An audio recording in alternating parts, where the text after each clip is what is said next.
Hello, creeps.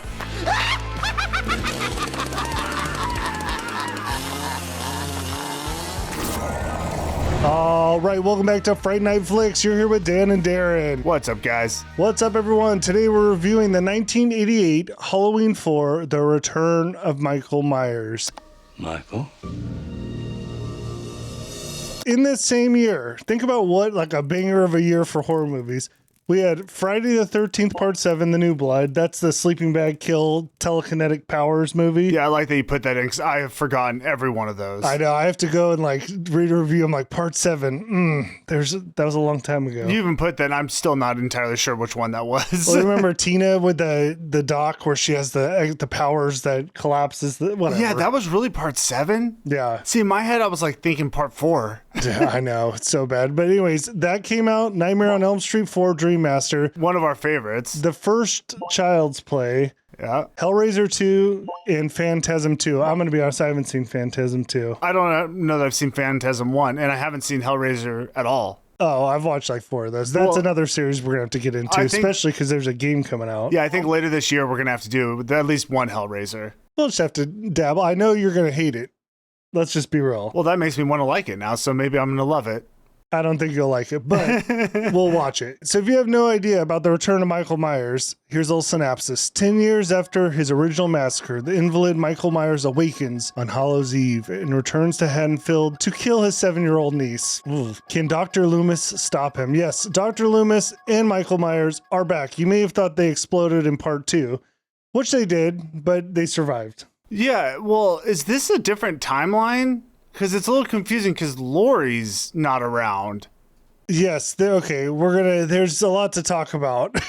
Are we gonna save that? We'll save that. We'll get into it. Let me give you the little background on the movie here. So it's directed by Dwight Little, written by Dahani Lipsis, Larry Redner, and Benjamin Ruffner, starring Donald Pleasance, that's Dr. Loomis, Danielle Harris, who's like a horror icon. Do you know Danielle Harris? No. She's in a bunch of stuff, but this was like her first movie. She's the little girl. Oh, okay. She does a good job. Yeah, and then of course Michael Myers is back. Rotten Tomatoes critics playing himself.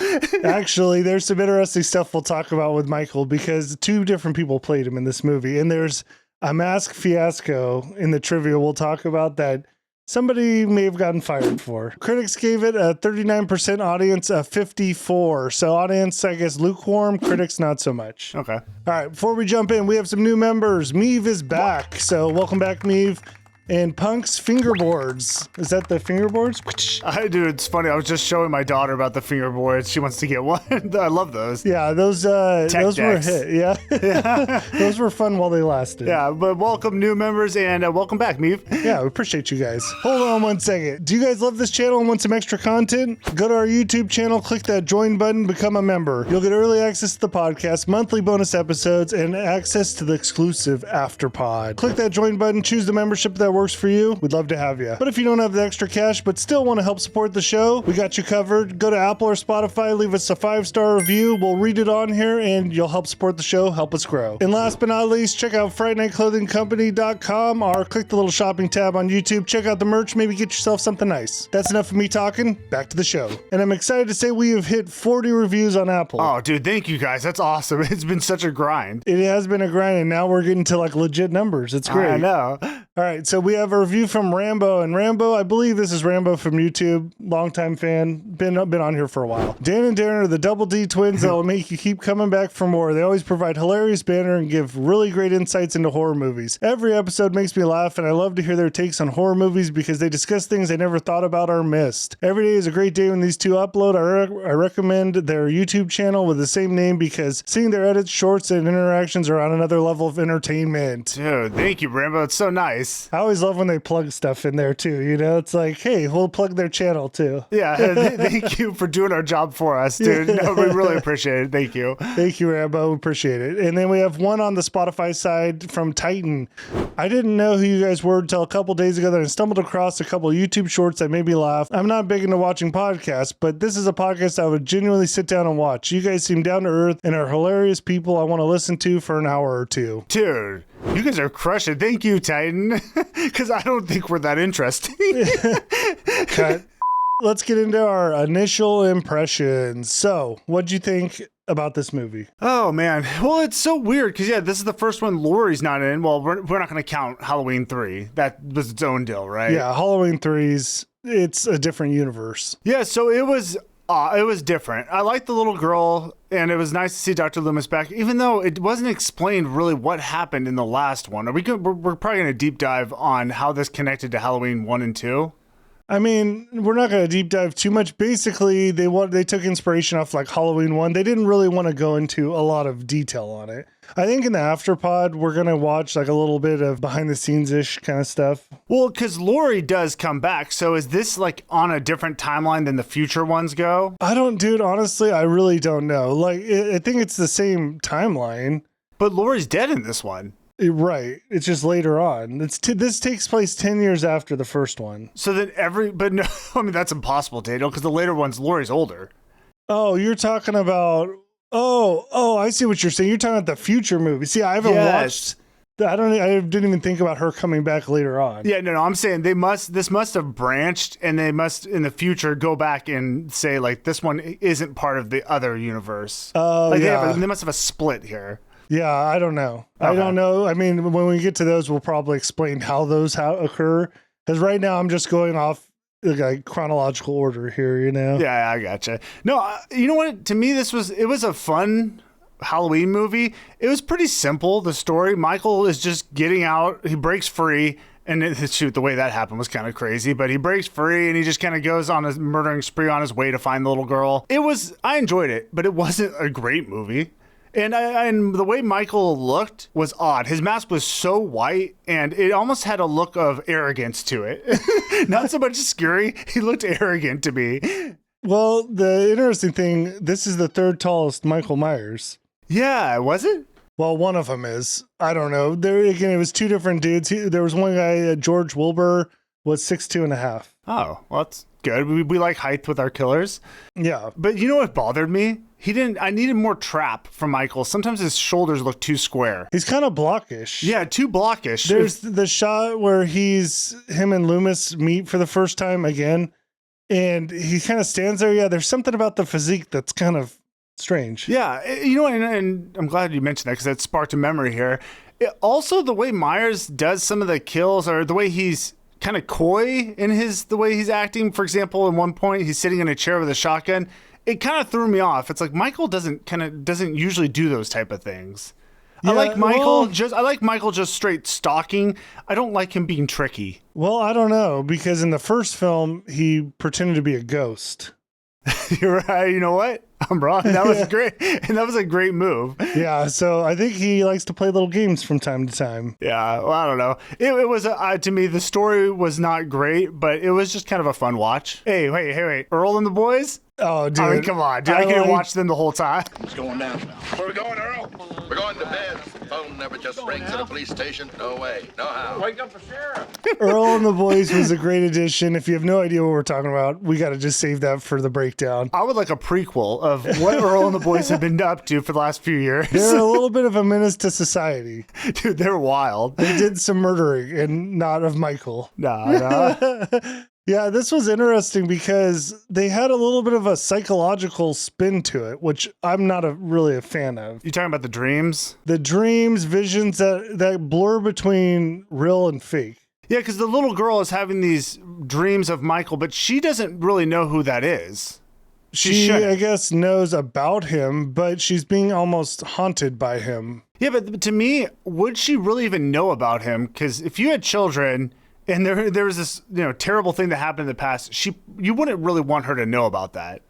Yeah, it's a little odd that it's almost like she survived him already or something. Yeah, well, to me, it was almost supernatural because I in my mind that I built up this thing that she didn't know anything about him, but Michael has this supernatural ability where he's coming to her in her dreams or something. Yeah, and Michael really didn't know about her though. Well, yeah. Well, no, he did. He did at some point. I forget when. Well, it's in the ambulance. We'll talk about it. But yeah, he didn't really know she existed until, the transfer. Okay, which brings me to my controversial take. Should we just give Michael what he wants? Oh. Do you sacrifice one for the safety of others? You know what I'm saying? Because in the first two movies, he's just going after Lori, right? That's the idea. He wants to kill his sister. Yes. Okay, whatever. That didn't work out. Well, now he's going after the little girl. I get it. It's not a great thing to sacrifice her. But if he gets her, does that mean he stops? Well, I mean, by the end of this movie, maybe it is a good thing to sacrifice her.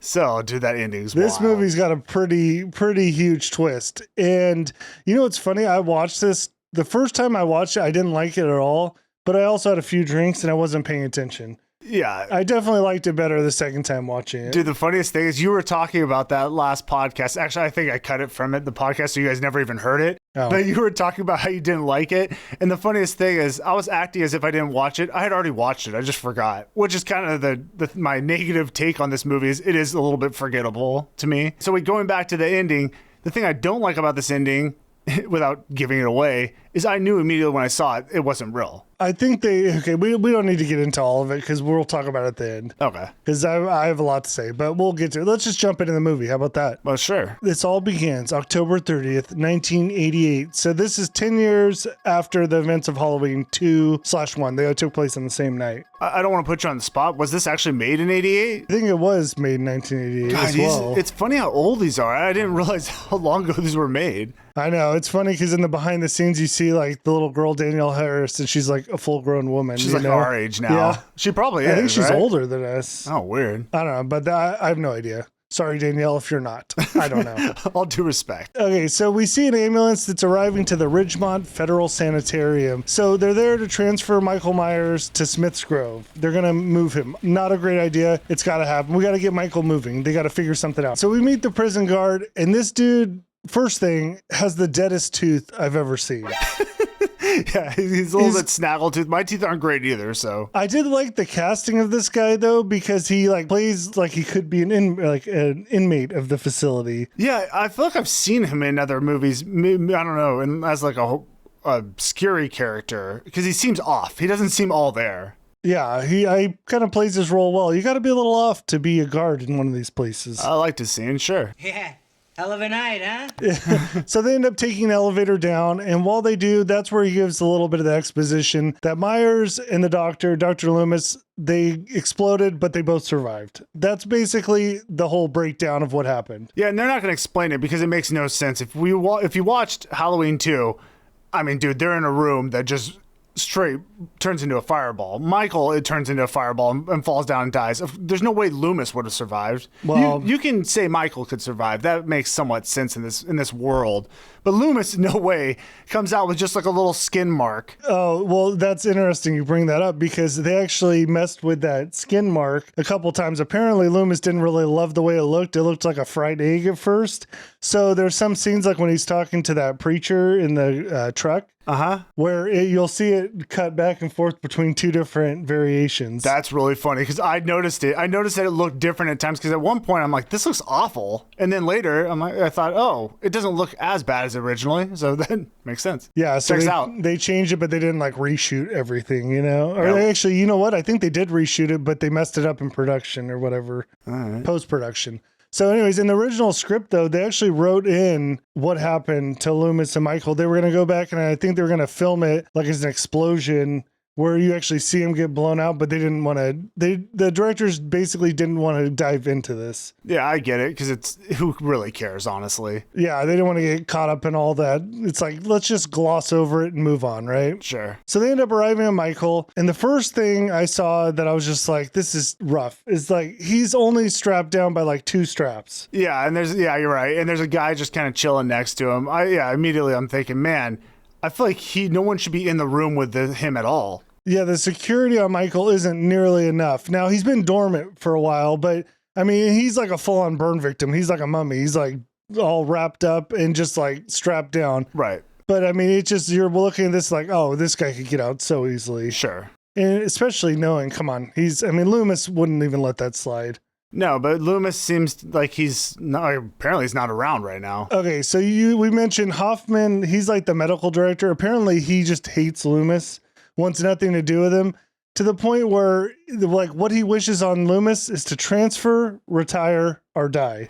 Those are the three options. Like this is like Loomis's boss. And there's no real reason why he hates Loomis this much, but he does, and it works for the story because this is how we get Michael out. Hoffman has gone behind Loomis's back and has orchestrated this whole thing to get Michael out of here because he thinks when Michael's gone, Loomis will leave. Mm-hmm. That's like his whole plan, I guess. Whatever. Who knows? And the funny thing is, although it's been 10 years, everyone has, I mean, to me, which is not that much time, everyone has completely forgot that this guy is a next level supernatural killer.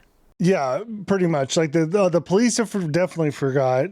I mean, some of them have retired as well. And then, yeah, the medical staff, it's like he's just a normal dude now. Yeah, it's like, oh, he's not going to hurt anyone. He's fine. As if this hasn't already happened twice before. Yeah, he did the exact same thing. Yeah. Anyways, the two people that are transferring him load him up in the ambulance, and they're going to take him now to Smith's Grove. You know this is doomed. Like, you know they'll never make it, right? No. And it all begins with one very bad question. So the lady in there in the back says, did Hoffman say anything about any living relatives? And then the other dude in there's like, yeah, he's got a niece in his hometown. That's all it takes. He finds out that he has a niece that's alive. Michael like clenches his fist. I like that it pissed Michael off. He's like, oh no, there's someone left. Yeah, so then he's coming back alive. So he clenches his fist, face palms the dude, slams his head in the side of an ambulance, and then sticks his thumb through his forehead. It was pretty good. It was just crazy. Why would he pull that move? I don't know. I've never seen that before, but that just shows you his power where his thumb just sticks right in there. And that's the kill. Yeah, like he just was like not messing around. No. He's like, no, he doesn't need weapons or anything. It's a face smash. Yeah, well, I mean, it's just a thumb poke. A thumb stab? Yeah, a thumb stab. All right, we cut over to Danielle Harris, who's Jamie Lloyd in this movie. So she's a 7-year-old that's living with Mr. and Mrs. Carruthers and their daughter, Rachel. So Rachel's the big character in here. That's her babysitter that's going to be kind of with her the whole time. Was Rachel their biological daughter? I believe so. Oh, okay. And then they just adopted this girl? Correct. Okay. So we learn that this is Laurie's daughter. All right. Laurie's dead. They don't even really talk about it or explain it. I read somewhere that she died in a car crash that was like 11 months prior, but they didn't like break that down in the movie. Yeah. Apparently she was married, her and the husband, right? I don't know if they necessarily said married, but she was with someone. Obviously they had Jamie, but they both died in a car crash. All right. That's it. She's not in the movie. Which is a weird way to kill off like the main character. Yeah, I was so confused. I just didn't understand why they did that at all. And a very boring way to get rid of her. Yeah, well, apparently Jamie Lee Curtis had no interest in playing this role again. Oh, man. So, well, she changed her mind later. I feel like that's their go-to in these movies. It's always a car crash. Yeah, I mean, it happens. So sure. you don't really have to explain it. It's like we all understand car crashes and people die. So it's like, yeah. All right. Car crash, sure.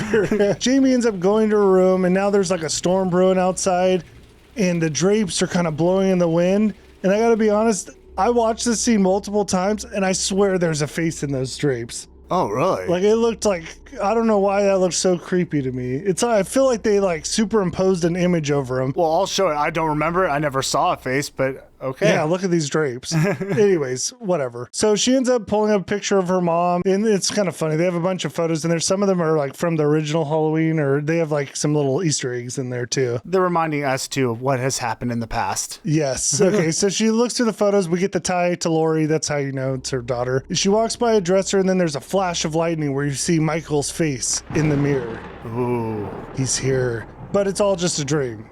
Okay, so this is where we get the part of the movie I don't really love, is that she has these visions of Michael where some of them are obviously like it's like a dream, but sometimes I'm like, wait, or is he there? Are you yeah, I'm not sure which of the other times you're talking about, but yes, I don't love that she's even having dreams of him because I don't know that she would even know who that is right now. Yeah. So it was just confusing to me. Yeah, why are we doing dreams of him? Yeah, I don't like when you get into that psychological part. It's like I want Michael to be real when you see him. Yeah. Because it almost like makes me think they're going almost like not Friday the 13th, Nightmare on Elm Street vibes, where it's like he's in your dreams now. Haunting. Yeah. I feel like these movies get influenced by each other and little pieces creep in. Sure. All right. Now we go to October 31st, 1988. So a day later. By the way, I think that might have been the first time Michael killed people before Halloween. Oh, he's breaking his own rules. Yeah, he's a rule breaker. Disappointed in you, Michael. So Darlene and Richard, that's the parents. They have a business meeting / party tonight. So they're going to be gone for most of the night. All right. They kind of set the stage there. Rachel is going to have to babysit Jamie. And she ain't happy about that because her and her boyfriend Brady are supposed to move to the next level tonight. Yeah, we all get it. Yeah, well, it doesn't happen. That also takes a turn for the worst. Well, it doesn't happen for her. Actually, it doesn't happen for him either, though.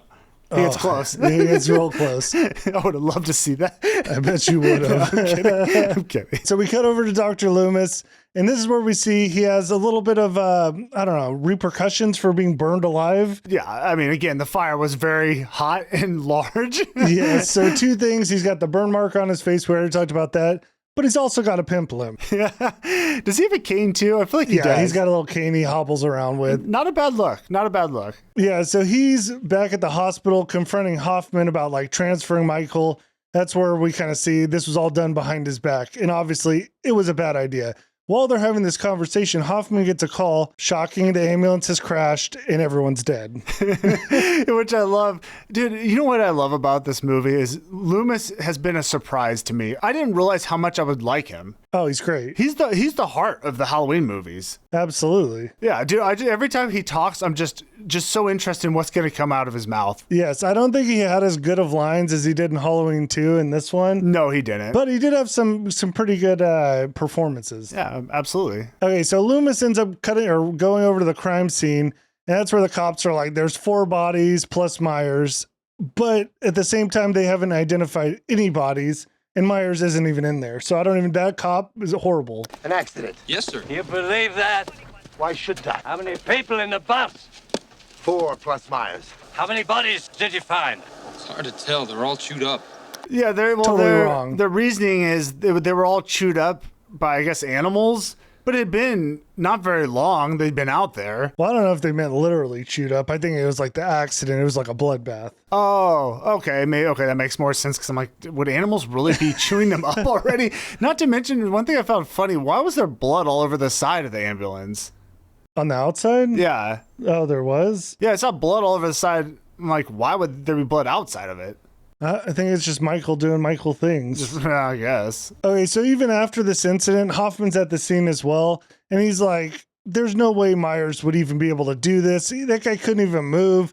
Like, he has no, like we kind of mentioned, there's no respect for Myers. Like, the guy is totally acts as if he's just a normal dude. Yeah, they act as if he's still human, which I guess maybe, I could believe that. People maybe didn't believe really what happened in the first 2. They could just kind of chalk it up to luck that he kept coming back to life. I don't know. Yeah, well, Loomis sets this guy straight. He tells him His muscles will be totally useless.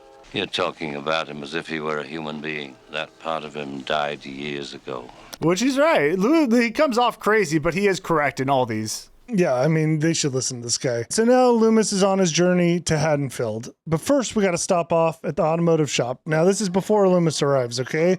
There's a mechanic that's working on a creeper under a car. His partner needs a 9/16 socket, so he has to slide himself out.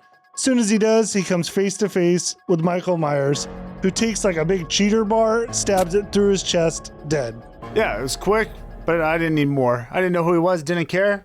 Cool kill. Yeah, just another body. Yeah, 7.3. Okay, so Michael is doing his thing at the gas station. Then Loomis, again, on his way to Haddonfield, has to get some gas. Where does he stop? At the gas station. So goes inside, starts looking around. No one's answering when a mechanic drops from the ceiling with a chain wrapped around his body. Like he's kind of hung from above. And he's also got like the chain in his mouth. Didn't you think that looked kind of weird? It did look kind of weird. I mean, I guess it was just for effect, but also I would have liked to see that kill. Yeah, no, agreed. I just thought it looked a little, what is it, S&M-ish with his mouth tied up. You know what I'm saying? The chain in the mouth was interesting. Myers really did some work to that one. That's why they couldn't show it. Maybe we're getting seeing a little side of Michael we didn't know about. Yeah. So Loomis goes into the main office. He finds another dead body. That's when he pulls out the gat. Now, gang, gang. Do you gang bang? I be outside with my gang gang. All right. He pulls it because, he loves his gun. He pulls it, although he doesn't use it that much in this movie, but he's going to use it right here. So he looks down and you can see in this, it's like a diner setting. Michael is just standing there watching him, looking at him. And that's the first time I saw the mask, and I couldn't even tell what it looked like at that point. It was almost so bright, like it was from the heavens. You know what I'm saying? Glowing through. It felt like that, right? I guess so. I don't know. But he's in his full getup now. So he was a mummy, but now he's got his blue. I guess he took the mechanic's jumpsuit. Oh, yeah, that makes sense. I don't know. They didn't explain where he got the mask from. Wait, he didn't have the mask. You know what? Okay, that makes sense now. I don't think he did have the mask. I think he still just had the mummy wraps. That's why it was so bright, so you couldn't really see it. Oh, and this is where I was kind of feeling like, and there's multiple things we kind of mentioned. I feel like this movie almost feels remake-ish. Like the mechanic shop, and the first one he goes to that mechanic shop, that's where he gets the jumpsuit there. Right. And then the parents are partying, like in the other movies, I feel like the parents go out to a party and they're not around, you know what I mean? It's like a similar thing. And then there's even an impelling kill in this movie. I don't want to give it away, we'll talk about it, but it's similar to the one in Bob in the first one where he gets knifed to the door. Oh, yeah. There was some things that were just very similar. That's a good point. It does have a remake feel, for sure. Yeah. So anyways, Loomis is now they're staring face to face with Michael, and he starts bargaining with him. He's like, just take me, don't take them. If you want another victim, take me. But leave those people in peace. Which is funny because I think it's pretty clear Michael doesn't really care about Loomis. Why would he even take that offer? Yeah, he doesn't. Michael doesn't bargain at all. No, Loomis for some reason has been getting a pass where Michael doesn't finish him. Yeah, yeah. I guess they're just cool in a weird way. Yeah, they're like boys. Yeah. So anyways, Loomis has his gun out and then he goes to shoot Michael, but something weird happens because Michael just like disappears. God damn you. Yeah, it's not like he moves out of the way quickly. As soon as he pulls the trigger, he's just gone. Yeah, like he starts shooting and then he's just shooting like plates. Yeah, it was weird. There's like nothing there. I think in the behind the scenes, they actually had a scene where he was like yanked backwards. I don't think they liked the way it looked, so they just cut it out as if he took a couple shots and then got pulled out. But I don't think they liked it. So it just looks like he shoots nothing. Well, yeah, which makes it look off now. Yeah. Yeah. So anyways, Loomis goes outside the gas station. That's where Michael now has got himself into a tow truck, blows through the garage door.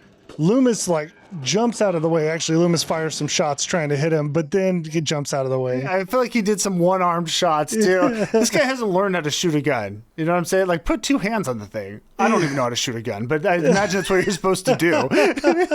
For accuracy, yeah, you probably should. Yeah. So Loomis lights him up, but it doesn't work. He has to dive out of the way. Michael hits the gas pump, causing it to explode. The car explodes. Loomis dives for cover. Then like a telephone pole explodes in fire, like power lines fall down. A lot goes on very quick. My only problem with this, I never saw him hit anything. It looked to me like he just drove past the gas station. If you watch it close, it does seem like he doesn't hit much. Yeah, everything just gets set on fire when he drives by. I guess the evilness set it on fire. I don't know, because it didn't really make sense. Yeah, I did notice that too. So I guess all of that really results from this is the phones are out now. The long distance lines, they say. I think that's what that caused. Yeah, so it's going to be hard to get in contact with people from the outside. Yes. So we cut to Jamie at school, and dude, she gets one of the most hardcore bullying ever by the meanest kids alive. These kids come out of the class, immediately run to her, and say the meanest things I've ever heard kids say to someone. Dude, they start off with like, Jamie's uncle's the boogeyman, like making fun of her because her uncle is Michael Myers. To me, though, again, that's a flaw there. Because kids, I think, would be afraid of her. Like, we better not mess with her because her uncle is the boogeyman. You know what I'm saying? Also, the kids are very aware of Michael Myers, but everyone else doesn't seem to like... Did you say well? Well, very... Aware? Yeah. Yeah, they're aware of him, but it doesn't seem like everyone else really cares that much about him. No. Yeah, that's a good point. Well, but the kids are awful. That's not even the brutalest line. They start asking her, how come your mommy didn't make you a costume? And then the other one chimes in, how could she? Her mommy's dead, which is brutal enough. But then they start the chant, Jamie's mommy is a mummy. Dude, just savage. These kids are horrible. I mean, if that's not bad enough, as she's leaving, they're chanting, Jamie's an That is the meanest scene of kids ever. Yeah, I fully agree. I'm going to be honest. Unnecessary. I wouldn't have hated if Myers took some of these guys out. I'm not going to support it, but I would understand. So Jamie ends up getting picked up by Rachel and Lindsay. All right. Now, I thought this was interesting because there are some characters they introduce that just aren't around. Like, oh, yeah. Apparently, Lindsay was supposed to be Lindsay Wallace from the original Halloween. It must have been one of the kids. Oh, yeah. I think one of the kids she was babysitting. Yeah. And then Lori was. There was also a dude that was with Brady in this movie. He was supposed to be Tommy Doyle, and they were going to have a little more backstory. Like, these are the kids from the earlier movies. But although I don't know how that would make sense because they didn't seem to age that much. I don't know. I'm not going to think about the aging thing. I like that they did that. It would have been nice if they said that so you were aware when you're watching the movie. It'd be a cool little throwback. Yeah, but that's like the only time like you meet her, that's it. Yeah. Gone. But they head over to the Vincent drugstore where they're going to get Jamie her costume. All right. This is where Brady works. And Brady also works with a girl that's going to have a part of this movie. It happens to be Sheriff Meeker's daughter. Yeah. Smoke show. Not bad. Not bad. Do you know where else you can see this Vincent's drugstore? No.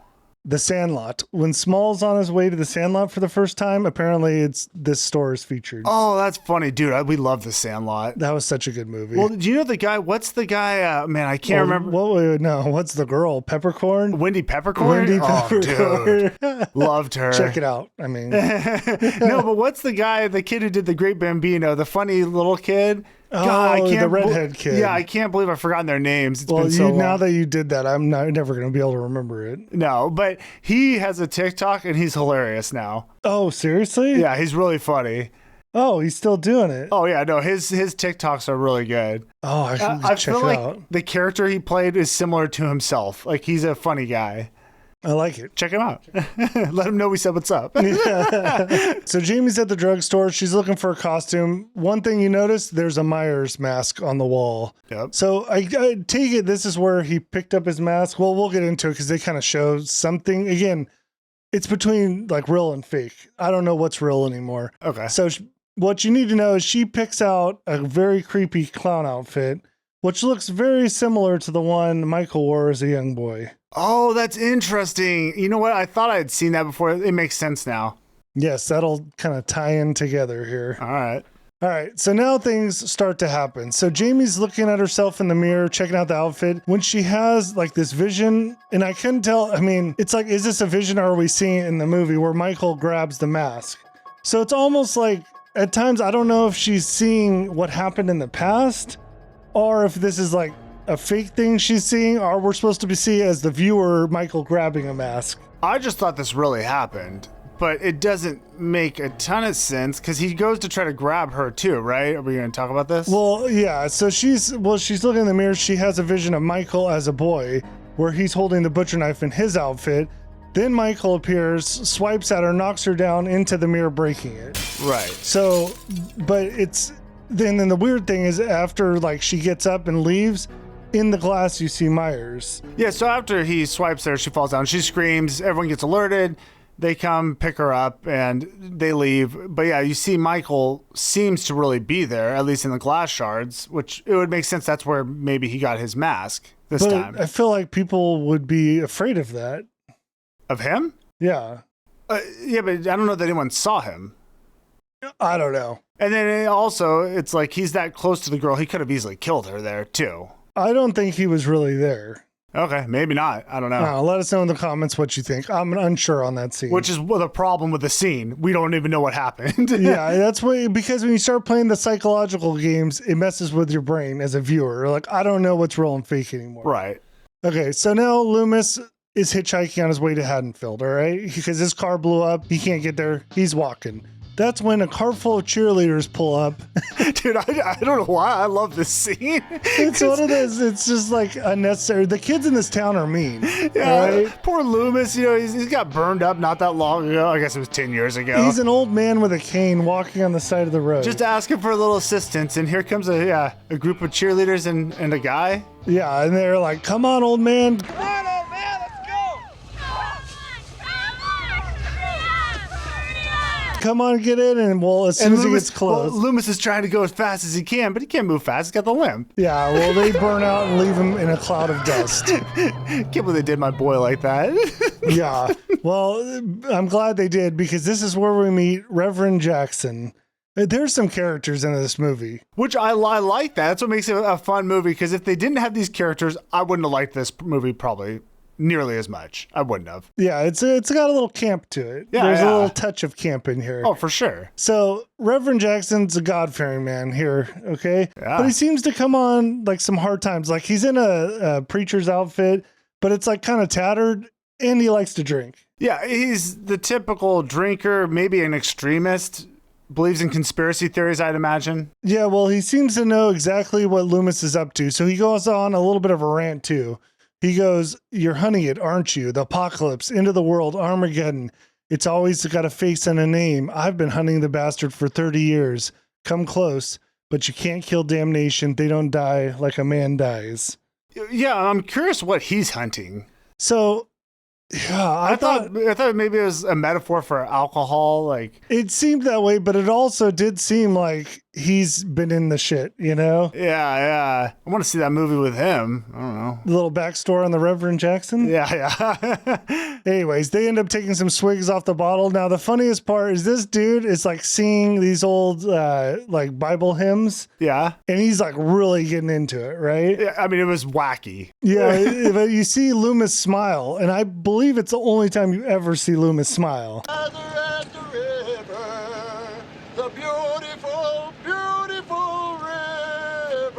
You want to know the first thing I thought? What?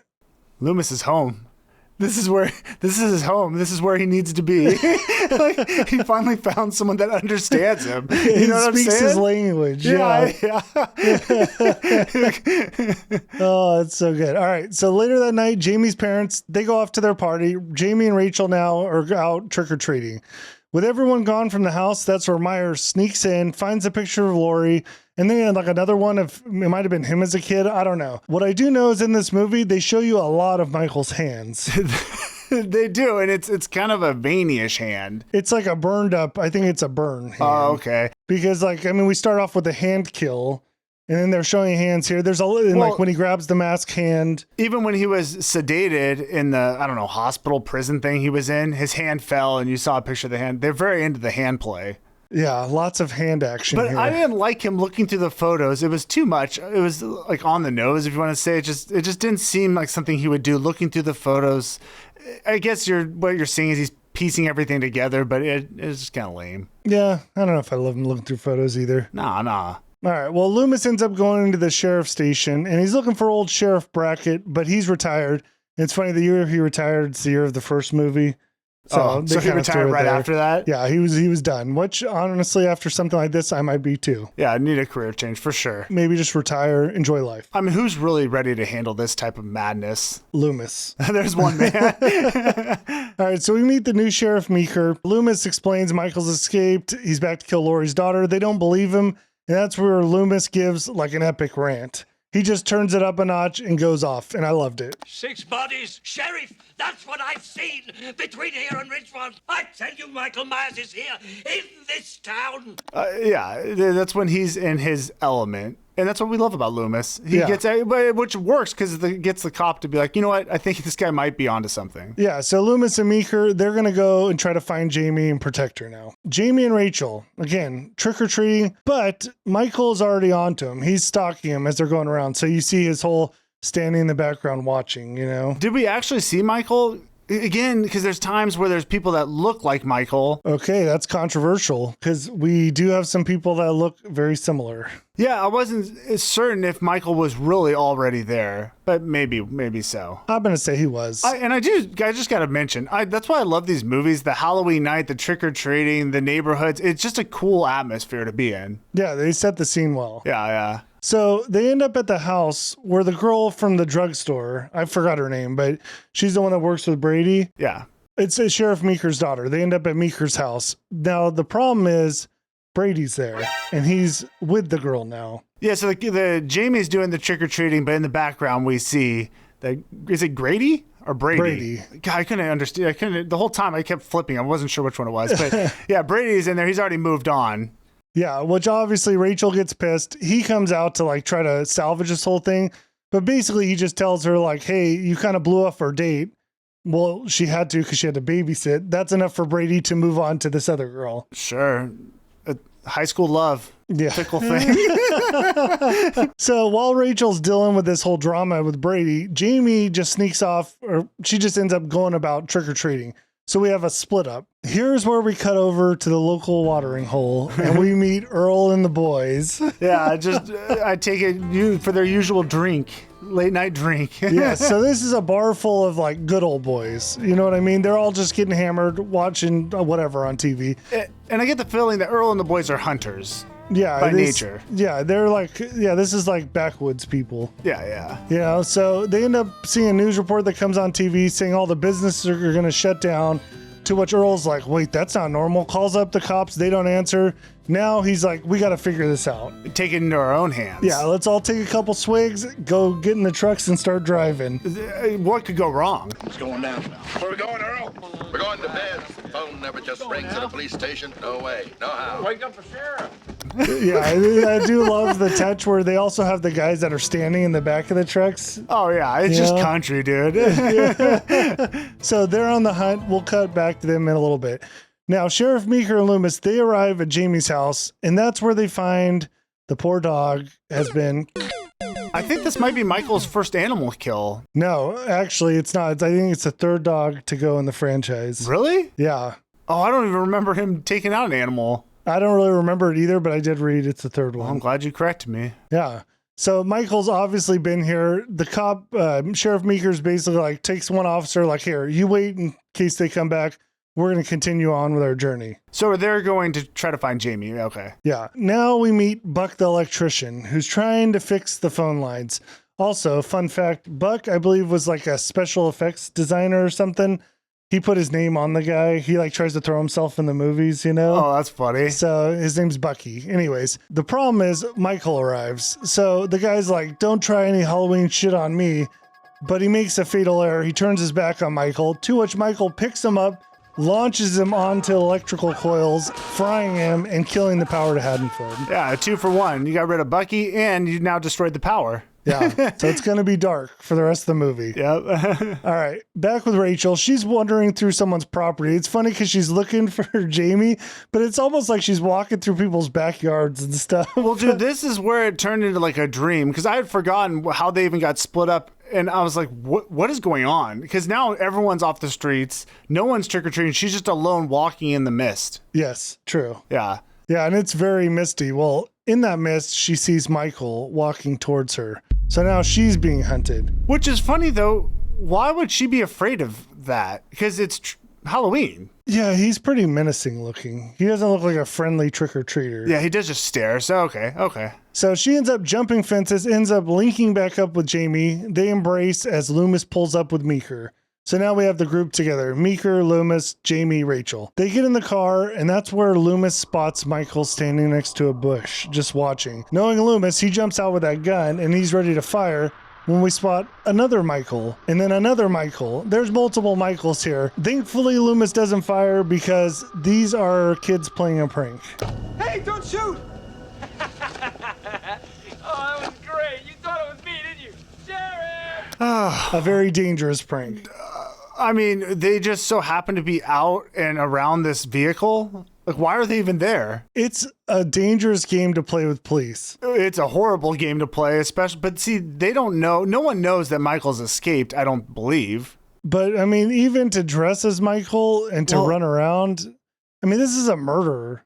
Wait, I said that, but does anyone know he's escaped? Did they release that on the news? They didn't. I don't think they said what happened. They just said, like, to go and, like, kill, like, the businesses and shut it down. Yeah, I don't know. I thought this scene was silly. Well, luckily, Loomis has learned a little bit of control with his gun now, because normally Loomis would just fire. Yeah. So whatever. They end up driving away, but as they drive away, we see Michael actually is there watching them. Well, you're assuming it's him. Unless the kids came back. I don't know. It seems to be Or Michael. who I knows? agree. Maybe it's the girl's illusion. I don't know. So they go back to the police station. It's totally destroyed. Michael's been there and he's killed like all the officers. There's like one with his arm ripped off. I mean, the sheriff's like, how could a man even do this? To which again, Loomis has to set him straight. This isn't a man. It's just evil. yeah, for sure. So, I wish they would have shown that. I would have loved to see Michael wreaking havoc in there. Yeah, I mean, that would have been nice. Yeah, he kind of just destroyed. Yeah, because I feel like there's a large portion of this movie where nothing really happened.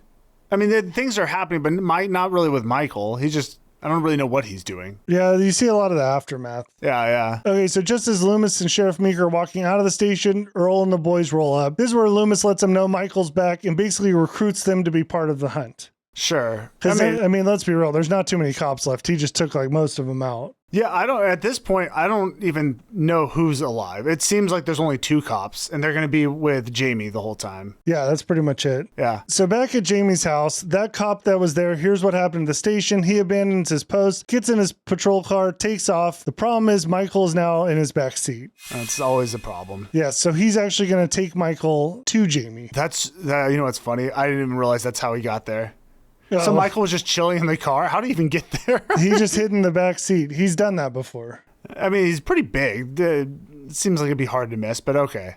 Yeah, and it's kind of hard to get in cop cars. Aren't the doors usually locked in the back? This is back in the day. Who knows? right. Who knows? All right, back with Earl and the boys, all right? You see, they're looking for Michael, and they spot something in a bush. Well, and we have to give them some grace here. They've been drinking. They're on high alert. Maybe all their senses aren't quite right. Well, they see something moving in a bush. I seen his face. Right there in those bushes. To which they pull out, like, shotguns, assault rifles, everything they can, and just destroy this bush, like over 20 shots. Keep in mind, all that had happened is one person said, I think one of them may have said Michael's there. No one saw anything, and they just light this whole place up. Well, they go to inspect the kill where they find Ted Hollister. Poor Ted, dude. Don't know who Ted is, but Ted's dead. And I don't know why Ted was hiding in a bush. I mean, in my mind, I'm taking it as maybe this was a kid that was pretending to be Michael. It would have been nice to see it. We never even saw him, right? I mean, they kind of set it up like that. Like these kids are running around pretending to be Myers. That would have made more sense. Yeah, if you saw him standing there menacingly, at least this would make a little more sense. This just seemed like Earl and the boys just murdered someone for no reason. Pretty much, yeah, exactly. Now, let's cut back to Brady with his hot piece of ass. Yeah, it's very intimate. Yes, they're getting down and dirty in front of the fireplace. She drops her bra, and I thought 100% Michael's going to be coming behind him. Yeah, it seemed like they were setting that up. But no. Sheriff Meeker arrives back at his house. Again, this is his daughter. Breaks up. They had to, play it off. Nothing was going on here. But now we have an awkward situation because Rachel's here, and she's going to be with them now. Yeah, now the whole group is at the sheriff's house. That's where a large portion of this stuff is going to happen. Yeah, and basically the plan from here on out is like we're going to shelter in place, board up windows, and we're going to wait it out because the sheriff is calling up the state guys to come and like give them help, right? Yeah, and they can only talk through the radio, so they can't really get any other communication going. Right. So they're in a waiting period. Not to mention, this is a little side note, the sheriff's daughter never puts a bra back on. Well, A little distracting. I wasn't looking that close, but I guess you were. I am very observant in that matter. So now Brady goes up to the attic. He's going to board up some stuff there. Logan is the officer that's going to man the front door. Loomis and Meeker are going to be on the radio. Jamie and Rachel are kind of up in the room for now, but they all kind of move around a little bit. And soon they're going to split up a lot. Yeah, and the men are armed up. Brady's got a shotgun. The sheriff and his officer also have shotguns or whatever. Yeah, you're supposed to think the only way to get in now is through the front door. But as we know, Michael's already here. Well, that's the weird thing, too. They locked themselves in. They put like a lock on the inside, right? Yeah, they both locked the door, but you need a key to get out. Which is just a weird thing to do. Because it seems like a little bit of a risk, right? Because if he does get in, now you're stuck. Yeah, it's not the greatest idea. Jamie ends up falling asleep. Rachel roams downstairs. And this house that was filled with a lot of people now feels like nobody's in it. It's like very quiet and dark. So she tucks the officer at the front door, tells her like not to worry, I got this covered. But as she walks away, we see a shot down the hall. And down the hall, you see Michael's white mask start to emerge. He's already there, which we talked about before. I love seeing the mask in the darkness. Yeah, that's always a great shot. That's creepy. At this point, Loomis is like, hey, Michael's not coming here. He's going to be at Jamie's house. So he's out of there. He leaves. Would make sense. You'd think he doesn't know that they've already arrived here, so makes sense. Yeah, so he's gone. They slowly start trickling out. Rachel now has a talk with the girl from the grocery store. And again, I don't even remember her name. The one that's hooking up with Brady. The sheriff's They daughter. get into a little tuss, a little cat fight. Rachel ends up throwing coffee on her. That's a whole interaction. Which did make me laugh because it's a very dangerous situation, but Rachel hasn't forgiven this girl, which she shouldn't. This is a skank move. But again, then again, Brady's got to take the fall. Well, I think they're both in it together. They're both complicit because Rachel, or the sheriff's daughter, did know Rachel and him were dating too. So, and to be honest, she showed zero remorse for what she has done. No, she's like, guys are going to do what they're going to do. Yeah. Yes. So now Sheriff Meeker decides he needs to leave because Earl and the boys are running around killing people. Yeah, well, and that's the thing. When they were locked in the house, my thinking is, well, you're just kind of leaving the whole, neighborhood, the whole city to itself. You're not helping anyone. It seems a little bit dangerous just to let the killer roam free while you just protect this group of people. Yeah, true. So he probably should go out and try to help or look for Michael. Well, he does. But Michael's in here, so is it a good idea? No, in retrospect, not a good idea. So the skink girl, we'll call her, ends up bringing coffee to the officer at the front door. And she's talking to him, but he's not really responding. He's just rocking in this chair the whole time. You know what's a funny throwback is I liked how she said we should throw on some MTV, or she wished she could throw on some MTV, which is funny because that's not even a thing anymore. No, not at all. But it used to be huge. Yeah. Like MTV was like the thing to watch. Yeah, it's so funny. So the girl ends up lighting a candle, and when she does, she reveals the dead officer's face. Not sitting in the chair. He's like crumpled up to the side. Yeah, that was confusing. He was like pretzeled, right? Yeah, which it looked gnarly. I liked it, but I was confused like you have said. I don't know what the heck I was looking at. It's a face. It's a face and maybe like an arm like this. But that's the power. You imagine Michael just folded him up like a present and just left him there for everyone. So at that point, that's where you see Michael stands up from the chair, does a pretty sick turnaround, little 180 spin job, and he's got himself a shotgun, right? Now, if you think Michael's going to shoot this girl, he is not. I thought that at first. I was going to say, oh, that's weird. Michael's going to actually pull the trigger? No, he takes the shotgun, jams it into her, impelling her on the door. I mean, pretty sick kill. Oh, great kill. I mean, great showmanship, too. The fact that he had the patience to sit there pretending to be the officer with a gun in his hand, waiting for someone to come down and see the president he left. I love the move. Does it make sense? Is that something Michael normally would do? Probably not, but I loved it. I don't know. He's got that playful vibe to him. I like it, yeah. And dude, yeah, the power and just having her pinned to the door, whatever the heck, the wall, whatever she was pinned to with a gun. It was cool. Yeah, well done, Michael. Well done. All right, so at this point, Jamie's disappeared. I don't know. I forget where she went. She woke up and ran away or something. Well, I don't know. What it wasn't really clear where she went. No one can find her now. Right. So Rachel comes down, finds the dead bodies, ends up linking up with Brady. So now in the house, it's Rachel, Brady, and Jamie. They go to leave out the front door, but the problem we mentioned already, it's deadbolted. They don't have a key. So Brady just fires, shoots the lock. And I don't know why this dialogue made me laugh so much. He's like, It's metal! God damn it, it's metal! What does that mean? I know, I'm like, you don't understand it? It's metal? yeah, like that line from her to me was so funny because it's like, well, it's metal. Well, but also, it's funny that he said that. Of course it's metal. It's a lock. Yeah, both of them are very self-explanatory. It's metal, it's a lock, yes. And what does that mean? Well, it's metal. Yeah. But what does it really mean? It means they can't get out of the house. Now, you could just kick this door in, but whatever. Yeah. I guess you'd have to pull it out. Whatever. You could do something, but they're stuck in the house with Michael's the problem, okay? And he just unloaded 2 shells into the door. That's going to be a problem. Apparently, he immediately forgot that happened. Yes. So Rachel ends up linking back up with Jamie. Now they're all together again. But the problem is Michael is walking up the stairs towards him. So they've made it up to the second floor. Michael's coming up after him. Now, Brady and him are going to have a little bit of a standoff. I knew immediately when they showed the picture of there's the big window. I was like, this is the perfect scene for a kill. Yeah, I thought he was going to go through the window. Yeah, for sure. He didn't. It was a little fake out. I like it. Yeah. So Brady tries to shoot him. We just mentioned guns unloaded, so that doesn't work. He tries to load it up, but by the time he does, Michael's right there. They get into a little fight. He throws him down. Brady gets up, hits him with the butt of the gun. Doesn't work too much. Gives him a right cross. That doesn't work. He throws another one, and Michael does the catch. And then not only catches his hand, but then you hear like the snapping because Michael's so powerful, he's like breaking his hand. And I did like the seeing Brady try to fight him because you see, I mean, he hits him with a gun, he's punching Michael, does nothing to him. And that's when you see how powerful Michael is. Yes. So Michael grabs him around the throat, lifts him up, and gives him a throat squeeze that just snaps his neck. Boom.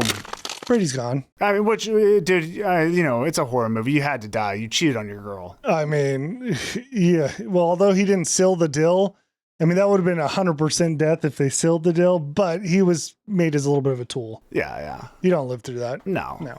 All right, so now Jamie and Rachel run up to the attic. I did like while they're running, Rachel's just grabbing like little things and throwing them down, like as if it's gonna stop him. Yeah, they're just throwing little things like a suitcase down the stairs, like or maybe a shoebox. It's like small items. It's just like, just run, okay? Yeah, unless you're gonna throw a dresser, dude. Michael's just gonna walk right over this. Yeah, so she ends up having Jamie jump on her back. They bail out the window onto the rooftop. Okay, wait. Well, they break the window. I had a problem with this. It just bothered me. They break the window. And then instead of letting the girl go first and helping her through, she puts her on her back and they crawl through the window. I mean, that's broken glass. You're going to like stab the girl if you just go up too high. You know what I'm saying? Here's the thing. She can walk. Like, yeah. She's old enough to walk on a roof. Like you could help her. Are we going to talk about the roof too? What about it? The steepest roof in the world? Or it wasn't really that steep, but they were climbing this thing like it was Everest. I did. Okay. They're like, the way they climbed it, I was just like, just go up the little... The connectors, or where one side of the roof kind of connects with the other side. Yeah, there's like there's a word I'm missing. It's called something. I can't even think of it right now. I have no idea what it's called, but so they're outside. Valley. It's a valley. Yeah. You go up the valley where they meet, because then you can kind of use your feet and walk it. Well, if it's that steep. But it wasn't even that steep, and they keep doing this thing where they're trying to climb up the roof and they slide back down.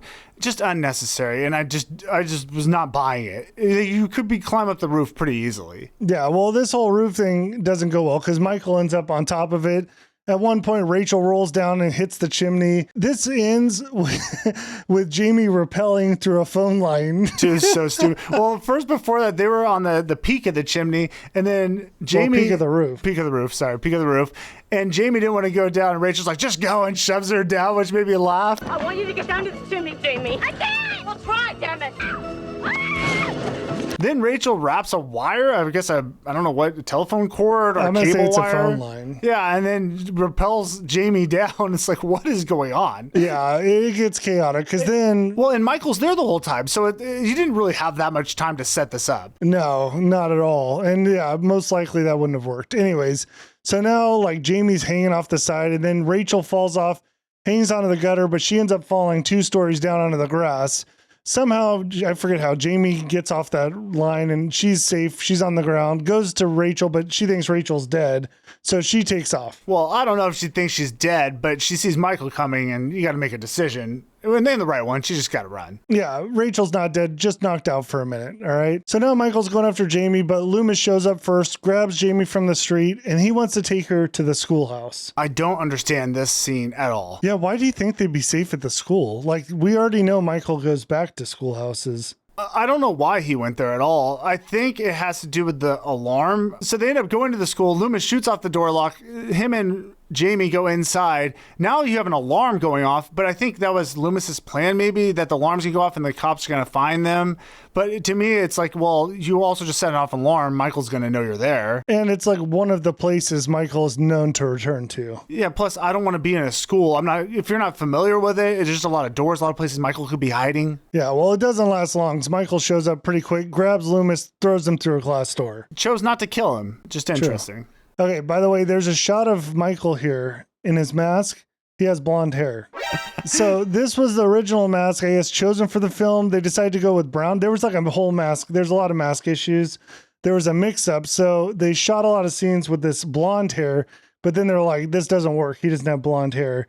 But this it seems like something that should have been caught early on. Yeah, so apparently they didn't want to reshoot it. I also read or heard something on the behind the scenes.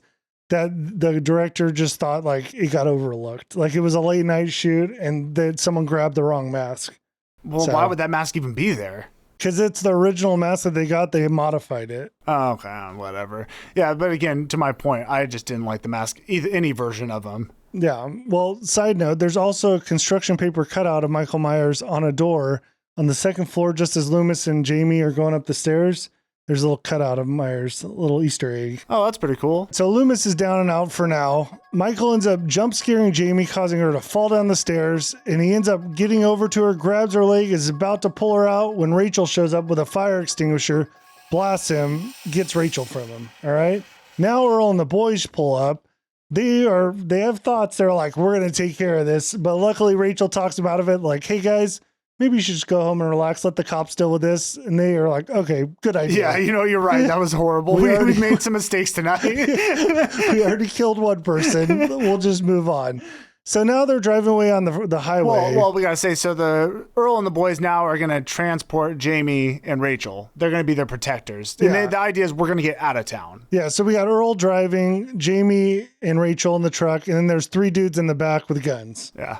All right, so they're taking off. And it's starting to get real foggy. All right? Yeah, very, very foggy. They pass the state police. So now the state police are coming into town. They're leaving town. Right. Then we have a visitor. So Michael must have done the thing where he's hanging underneath the truck and waited. It's a tough move. That takes so much strength. Well, not only that, you don't see him under, they show shots of the truck and I'm looking because, I knew this was going to happen and you don't see him. So I don't know how he would have even fit under there. Tough. Yeah. Tough. Well, he ends up crawling up the back of the truck. All right. Gets in. And then he goes some expert level, knife slashing. It was pretty impressive. He's taking dudes out. And it's funny because he takes out the first 2 dudes. And the third dude is standing there where it's like, you're obviously acting as if you don't hear any of this going on. Yeah, it's not silent back there. You would be aware. You're going to feel the movement, guys yelling, but he's just standing there pretending like nothing's happening. Everything's fine. Just keep looking forward. So Michael takes all these dudes out. They're all gone, all right? Yeah. Now he climbs on the top of the truck and does the whole smash through the window, grabs Earl's face and just crushes it. Oh, dude, that which was good. And again, the power in his hands is just legendary. Yeah. Now, my favorite part is Rachel now needs to take over and drive this thing. So she pushes Earl's fat ass right out of the truck. He might not even be dead, but she doesn't care. He goes out. Now Rachel's driving. It did seem heartless that Earl, who was trying to help him, got his face pretty mangled. Yeah, he probably is dead, but like you said, it wasn't certain. She just shoves him right out. Yeah, and his body's rolling on the side of the freeway. R.I.P. Earl. Gone, but not forgotten. No, you were a legend. So now Michael's doing the thing where he's hanging on the top of the roof while Rachel's driving around. She's doing the zigzagging. Yeah, she finally brake checks him, sends his body in the roadway where she has the whole thing where the car's facing him. He's staring her down while she slams into him. And I gotta be honest, this looked kind of corny and comical because it cuts to him where he's straight body just flying through the air. Yeah, he's got no movement in his joints. No, very stiff. Yeah. So he flies 50 feet into this. Is it a graveyard? I don't know where they were. Yeah, it's very strange. So at this point now, they stop the truck. Michael's incapacitated, and Sheriff Meeker pulls up with the cops. Right, yeah, we're getting to the climax here. Yeah, Rachel comes over. She's all panicked, but Jamie, not so much. You see, Jamie's over there holding Michael's hand. Oh, this is so weird why they did this. This is getting very weird. So they tell her, hey, get away from him. As soon as she gets away, Meeker and the boys unload on him, blast Michael, 100 times, send him flying back, and then he sinks into hell. Yeah, well, it's one of those things where evil gets hot and just melts everything below. Yeah, it's like a sinkhole or something. It just below him starts to crumble and he's gone. Yeah. All right. Presumed to be dead, which we all know is not true. Yes. So we cut over to Jamie's house. So now everyone's back together. Rachel's there. Jamie's there. Meeker's even there. Loomis shows up and he explains Michael Myers is in hell, buried where he belongs. So that's what I was come to take it as that was a hellhole. I wonder if this was supposed to be the last one as well. This was the end of Michael. I don't think so. No, because the way they set this up at the end. Oh, you're right. So, although I don't think they were going to go with that path. Now is where, okay, this is a big twist coming up, so hold on, guys. Very controversial ending here. Yes. So the mom takes Jamie upstairs as Rachel's now like in a trance. So she's just sitting downstairs doing her thing. Mom prepares a bath, and then we see through the eyes of someone where they go and pick up a large pair of scissors. Yeah, so you're kind of thinking Michael's back, but the height seems off. The height seems a little low, all right? Then this person puts on a mask, and it's not a Michael mask. Like, you don't see it, but you can tell the vision's different. Right. Then we see the mask walk into the mom and stare at her as the scissors get raised. A scream is heard. Whoa. Yeah. Loomis comes barreling around the stairs, looks up, and there's where we see Jamie covered in blood, holding scissors over her head. Wow. So Michael's spirit got into Jamie, maybe? We'll talk about it. So all Loomis can say is, no, no, no. And he pulls up his gun and he's ready to blast, what she probably should. But the sheriff stops him, only for Jamie to like raise the scissors up again. End of movie. You know what's funny? Loomis is already, he wants to blast all the time. The guns don't really work that well. It just slows him down. It just slows evil. It doesn't kill evil, but I don't know, whatever. Yeah, so Jamie's evil. Yeah, so Jamie, I guess in this, we're to think like Michael transferred his powers to Jamie. Or she always had it in her or something weird. Because there was always, like you said, the visions. There was kind of weird stuff going on with her. But immediately I knew that this was going to be a dream. If they made another one, which we know they did, this was just going to be written off as a dream or something like that. Yeah. Which is what ends up happening. It was a shocking ending. I will say that. And if you were watching this and, I mean, for the first time, I don't know. That's a pretty big twist. It's Do weird. we like it, though? Well, no. I mean, you can't have her be the killer now. That's the way they wanted, like, the writer, I heard him talk about it, and his whole thing was, like, a whole new, like, basically she's the killer now. Well, it is interesting, like, the female version of Michael, Michelle Myers. Ooh, But Michelle. her name's Jamie, so it doesn't work. Yeah. By the way, in the original script, it was Rachel taking a shower, and then Jamie snuck up and killed her. It's funny you say that because I didn't realize that it was the mom until you just said that. I thought it was Rachel. I watched this twice. I'm not observant. No. Unless it comes to girls without bras. Then I'm your guy. Oh my gosh. All right, give your final rating. Yeah, dude, it was fun. You know, and even doing the review, it's a fun movie to talk about. It's silly. Again, the story's there's not much there. It's just Michael's going to go down hunting everyone. Crazy stuff's happening. The kills were good. I enjoyed it. Loved Earl and the boys. Could have used more of them. The only thing I didn't really love is Michael's mask and the lack of traps in his shoulders. I would have loved to see more of a physical Myers, but I don't know. I enjoyed it. I'm going to put this at like a 6.3. All right, fair. Yeah, I agree. I thought the casting overall was just really well done. Like, I liked all the characters, even like the girl at the shop with Brady.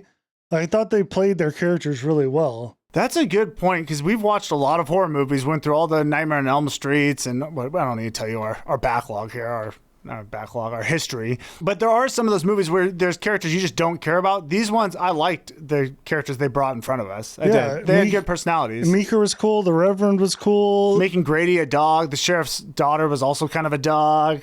Rachel was a fun character. Brady, what'd I say? Grady. Yeah. You know, I've been watching too much Shining. Yeah. Yeah, so I thought all the castings, I liked all the characters. I mean, the plot, they had to do what they had to do to get Myers and Loomis back. I mean, it was a good decision. I'm not a fan of that psychological aspects, though. It made too many scenes were confusing. Yeah. And then making her the killer, that gets confusing because it's like, it did his power transfer, like you said, was this something that had been going on? Because obviously she had these weird visions of him, even though they never met or anything. So that was kind of a weird thing. Either way, it doesn't play out in other movies, so that kind of ends up being a 0. Yeah. Yeah, I don't know. What'd you give it, a 6.2? I think I went 6.3.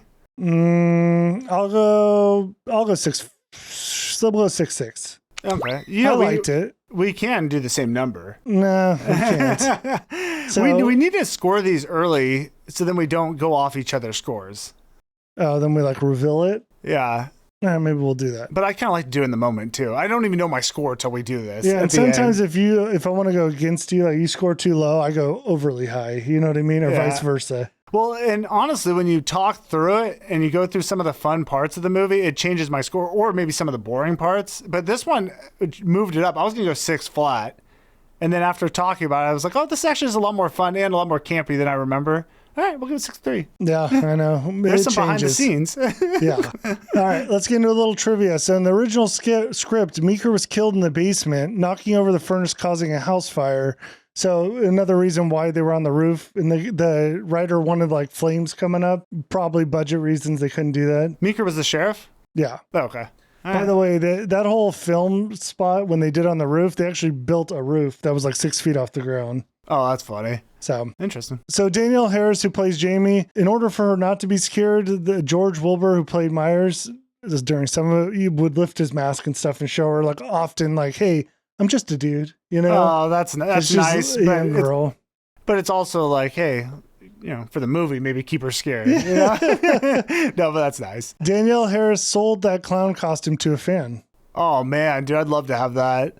That'd be kind of cool to have in the background. Yeah. Carpenter apparently wanted a more ghostly psychological approach and like kind of highlighting the effects this has had on the Haddonfield civilians, which was rejected, and he had nothing to do with this. Oh, he had nothing to do with the movie at all? Apparently. This is the first film in the series, no participation. Oh, I didn't even know that. Yeah, there's...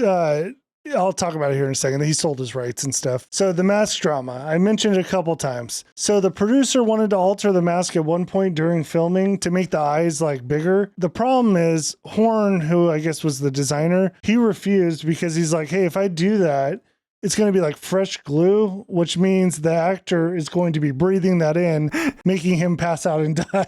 Seems like a problem. So Tom Morga, who originally was playing Myers, backed him up like, hey, that's a bad idea. The producers fired him. Oh my gosh. They fired him. But Fangoria was there, and they were like, hey, they knew him. And they're like, if you fire him, we're not going to promote this movie at all, which made them rehire him. But they fired Morga, who was playing Myers. That's why George Wilbur came in and played Myers. What a disaster. It sounds like some assholes. Yeah, producers, dude. Yeah, it's like, God forbid he's safe about this. You know? I know. Anyways. Well, why even change the mask? It was fine. We don't need to like change it that much. Mustafa Akkad is the executive producer. So he bought out the rights from Carpenter and Hill. So that's why he like took over this franchise. Oh, okay. So he produced all the Halloween films until 2002. Now, the weird thing about him, he was killed in a terrorist attack bombing, a hotel bombing in 2005. Oh, man. It's kind of crazy. That is. And I think is his son the one who takes it over later? He must be, because I saw some things where his son was talking. Yeah, I think he ends up taking this over. There was a writer's strike coming up, so this script was written in 11 days. It makes sense because there's not much to it. Not bad, though. I mean, it makes sense enough. I don't think it was that like horribly written. Well, it's hard to say. I mean, the acting was good. I enjoyed it, so who cares? First film that Myers was credited as his name as opposed to The Shape. Oh, cool, I guess. Sure. Interesting. Body count 19, including a dog. And I mentioned earlier, third dog in the series to go. That's funny. I just don't remember ever an animal kill, but all right. Anyways, that concludes Halloween 4. Next, Halloween 5. Let's see what happened to little Jamie here. Yeah, because that goes on after this series. It's like the sequel to this. It's not like a whole different version, right? Obviously, it's not. I started watching it, but I can't remember. Yeah, all right. Anyways, if you guys want to stick around with us, become a member, because we're going to be going over some behind the scenes and deleted scenes. Yeah, and thanks everyone for listening. Thank you to our members. Hey, if you like the video, please hit a like. If you really like it, leave us a review. We'd appreciate it. We appreciate everything. And thanks for just hanging out with us. Yeah, thank you guys. All right, see you, Ned. See you, Ned. See you. We cut it. Yeah, well, bye. See ya.